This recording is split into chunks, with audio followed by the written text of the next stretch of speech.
ذاك العظيم في علا من أبدع الكون سوى سبحان الله وبحمد الله ولا إله إلا الله. ذاك العظيم في علا من أبدع الكون سوى سبحان الله وبحمد الله ولا إله إلا الله. من أنزل الأمطار وفجر الأنهار وأنبت الأزهار تزخرف الجبال. من أنزل الأمطار وفجر الأنهار وأنبت الأزهار تزخرف الجبال.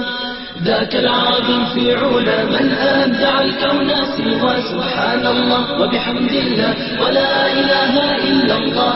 ذاك العظيم في علا من أبدع الكون سوى سبحان الله وبحمد الله ولا إله إلا الله.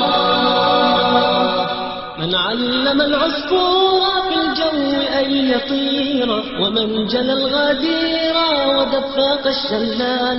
من علم العصفور في الجو أن يطير ومن جلى الغدير ودفاق الشلال. ذاك العظيم في علا من أبدع الكون سوى سبحان الله وبحمد الله ولا إله إلا الله.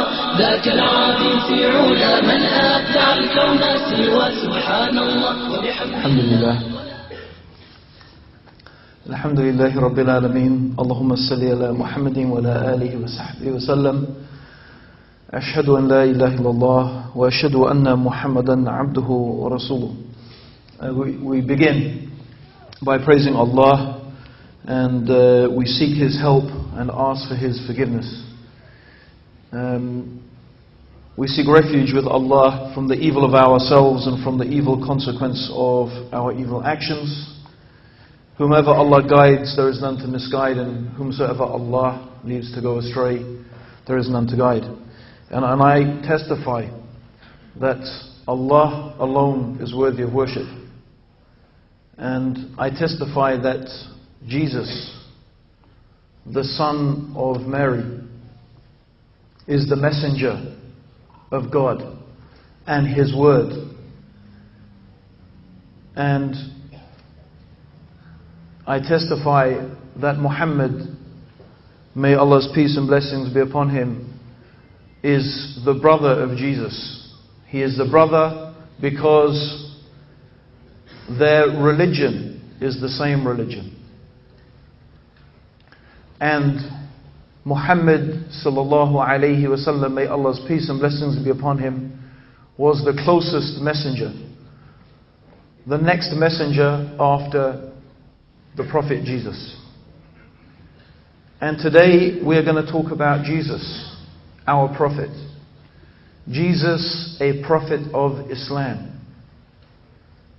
And today we want to talk about the truth about Jesus. A truth that has been hidden. A truth that has been distorted. A truth about which and for which thousands of people have died. They have been killed and slaughtered by the opponents of the true Jesus, by the opponents of the true message of Jesus, by those people who have uttered a lie against God and a lie against the messenger of God. They have lied against the creator of the heavens and the earth, and they have lied against God's chosen messenger. They have distorted and twisted and changed and perverted the true message and the true teachings of the Prophet Jesus. And it is through Allah's infinite mercy, through God's infinite mercy and kindness to humanity, that He sent a final messenger. A messenger about whom Jesus Himself spoke.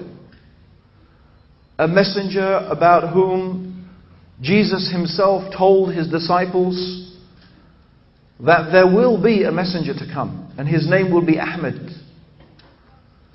His name will be Ahmed, the praised one. And that He will speak the truth about all matters.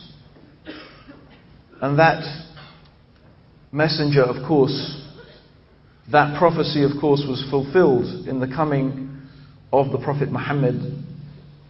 May God's peace and blessings be upon him, whose name, of course, as well as being Muhammad, was Ahmed. But of course, it's very easy to make claims. And this is really, brothers and sisters, and dear guests, what we are faced with. Claims. Many people make claims about many things. But claims have to be tested. Claims have to be verified. That's why we have something, a concept, that we call truth. Now, of course, the word truth underlies a concept, truth. And what is this concept, truth? What do we mean when we talk about truth? When we want to know the truth about something, what are we actually asking for? What are we looking for? What are we searching for?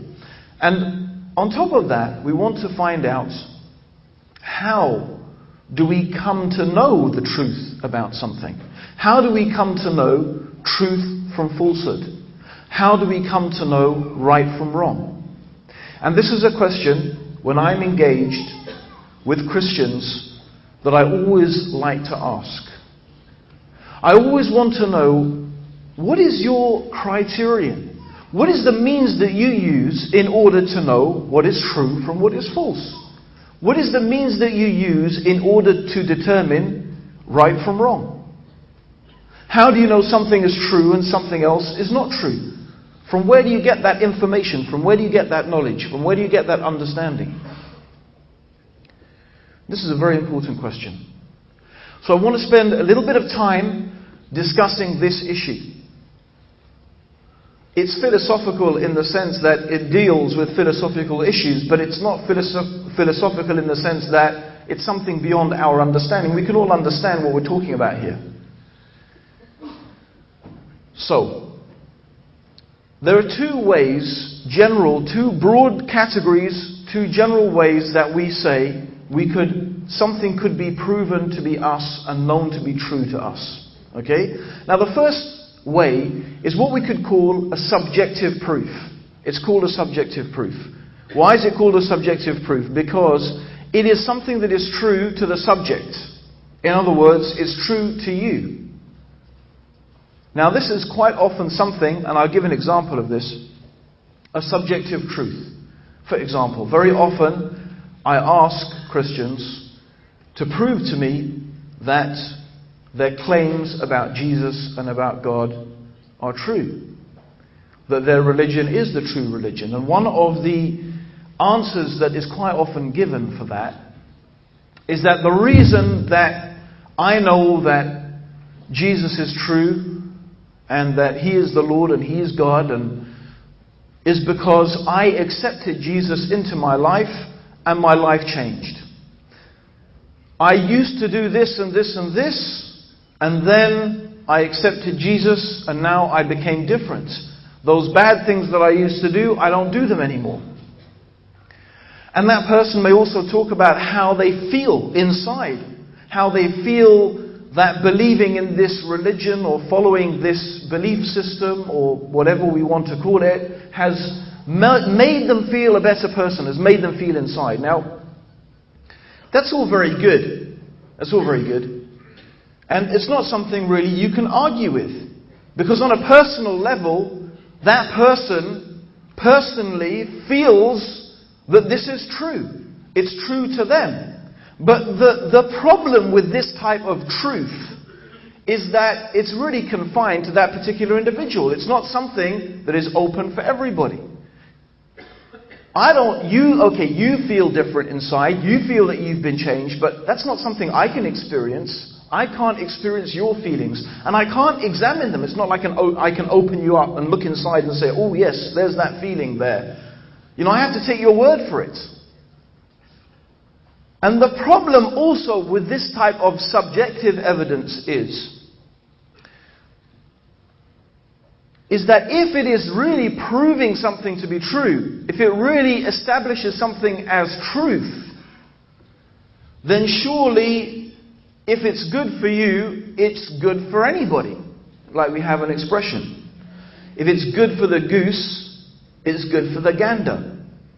Okay, if it's good for the goose, it's good for the gander. Meaning, if it works for you, it should work for everybody else. If it's true for this, it must be true for everything else. So think about it. Actually, this is a very